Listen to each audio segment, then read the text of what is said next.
جیسا کہ اس ادارے کا ایک سلوگن ہے تعلیم بھی اور تربیت بھی. تعلیم بھی ضروری ہے اور ساتھ تربیت بھی ضروری ہے.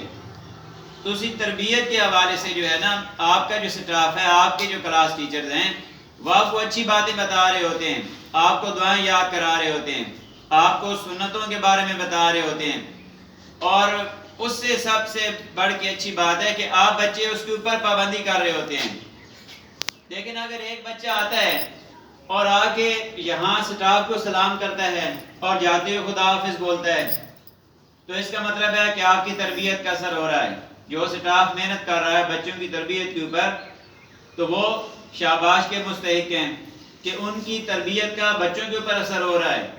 اگر بچے بیٹھ کے پانی پی رہے ہیں, بچے 6 سنتوں کا خیال رکھتے ہوئے پانی پی رہے ہیں, تو آپ کی تربیت کا بچوں کے اوپر اثر ہے, اثر ہو رہا ہے.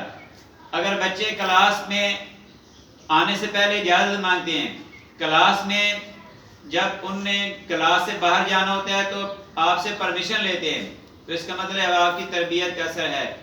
بچے جب آپ کے سامنے بات کرتے ہیں تو نرم اور اچھی گفتگو کے ساتھ کرتے ہیں اور ادب کے ساتھ کھڑے ہو جاتے ہیں.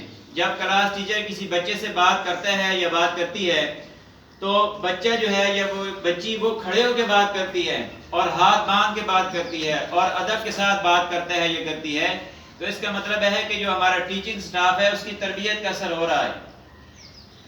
اگر بچہ جو ہے وہ آداب کا خیال رکھتا ہے, جو کلاس کے آداب ہیں, جو کلاس ٹیچر نے بتائے ہوئے ہیں, تو پھر بچوں کے اوپر آپ کی تربیت کا اثر ہو رہا ہے.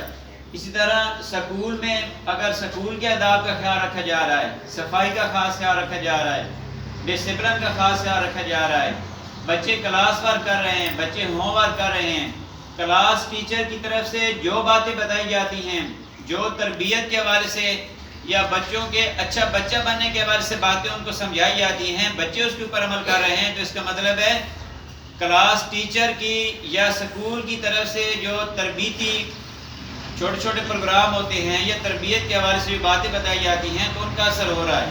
تو یہ بڑی خوش قسمتی ہے, بڑی اچھی بات ہے. آپ ابھی بچے ہیں تو آپ اگر ابھی سے ان باتوں کے اوپر عمل کر رہے ہیں اور آپ ان کے اوپر عمل کرتے ہوئے ایک اچھا بچہ بن رہے ہیں, تو کل کو آپ اچھا انسان بنیں گے. میری بات کی سمجھ آ رہی ہے بیٹا؟ ایسی باتوں کے اوپر ہم نے عمل کرنا ہے. دیکھیں نا ہمارے پاس ابھی وقت ہے, آپ چھوٹے بچے ہیں, آپ باتوں کو سیکھ سکتے ہیں, سمجھ سکتے ہیں. اسی عمر میں آپ کے پاس کافی ٹائم ہے. اگر آپ ایک بات کو یاد کر لیتے ہیں, سمجھ لیتے ہیں, تو مرتے دم تک, بڑے ہونے تک وہ بات آپ کے اندر رہے گی, آپ اس بات کے عادی ہو جائیں گے. ٹھیک ہے بیٹا؟ اب جو دیکھیں کہ جو اچھی عادات ہوتی ہیں اگر بچپن سے ہی آپ میں آ جائیں, جو اچھی باتیں ہیں اگر بچپن سے ہی آپ بچے یاد کر لیں تو اس کا بہت زیادہ فائدہ ہے. آپ کو بھی فائدہ ہے, آپ کے والدین کو بھی فائدہ ہے, اس ادارے کو بھی فائدہ ہے, جو آپ کے ساتھ جڑے ہوئے لوگ ہیں ان سب کو فائدہ ہے. کیونکہ ایک اچھا انسان جو ہے, ایک اچھا بچہ جو ہے, اس کے اچھے اثرات ہوتے ہیں. تو اس بات کی بیٹا ہم نے پابندی کرنی ہے. ٹھیک ہے بیٹا؟ بس آج کا ہمارا یہی سبق تھا کہ ہم نے اچھا بچہ بننا ہے اور اچھی باتوں کو ہم نے یاد رکھنا ہے.